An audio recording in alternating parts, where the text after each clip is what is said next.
রাজ্যের শিক্ষা ব্যবস্থার সামগ্রিক উন্নয়ন এবং ছাত্রছাত্রীদের অধিকার রক্ষার দাবিতে ত্রিপুরায় আন্দোলন জারি রেখেছে বামপন্থী ছাত্র সংগঠন করে।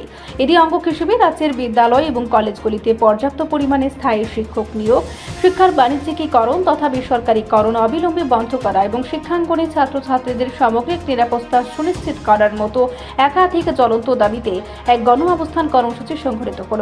ভারতের ছাত্র ফেডারেশন, খোয়াই ও তেলিয়ামুড়া বিভাগীয় কমিটির যৌথ উদ্যোগে খোয়াই শহরের কেন্দ্রস্থল সুভাষ পার্ক বাজারে এই 2 ঘন্টার অবস্থান বিক্ষোভ কর্মসূচি পালিত হয়। এদিনের কর্মসূচিতে সাধারণ ছাত্রছাত্রী ও যুব কর্মীদের উপস্থিতি ছিল চোখে পড়ার মতো। এই প্রতিবাদী গণ অবস্থান কর্মসূচিতে উপস্থিত থেকে ছাত্র সমাজের বিভিন্ন দাবির সমর্থনে বক্তব্য রাখেন এসএফআই ত্রিপুরা রাজ্য কমিটির সভাপতি প্রীতম শীল, টিএসইউ কেন্দ্রীয় কমিটির সদস্য অঙ্কিত মোরা সিং এবং এসএফআই খোয়াই বিভাগীয় কমিটির সাধারণ সম্পাদক সাগর পাল। নেতৃবৃন্দ তাদের বক্তব্যে রাজ্যের বর্তমান শিক্ষা নীতির তীব্র সমালোচনা করে বলেন, সরকারি স্কুল ও কলেজগুলিতে শিক্ষকের অভাবে পঠন পাঠন লাঠিয়ে উঠেছে, যার ফলে সাধারণ পরিবারের পড়ুয়ারা চরম সংকটে পড়েছে। এছাড়াও এদিনের কর্মসূচিতে উপস্থিত ছিলেন তেলিয়ামুড়া বিভাগীয় কমিটির সম্পাদক শাকিল বিশ্বাস এবং এসএফআই রাজ্য সম্পাদক মণ্ডলের সদস্যা সায়ন্তিকা দেব সহ খোয়াই ও তেলিয়ামুড়া এলাকার অসংখ্য ছাত্র কমরেডরা। ছাত্রনেতারা হুঁশিয়ারি দিয়ে জানান, অবিলম্বে এই যোগ থেকে দাবিগুলি পূরণ না করলে আগামী দিনে রাজ্যব্যাপী আরও বৃহত্তর আন্দোলনে নামবে ছাত্র সমাজ।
রিপোর্ট সংবাদ প্রতীক্ষা।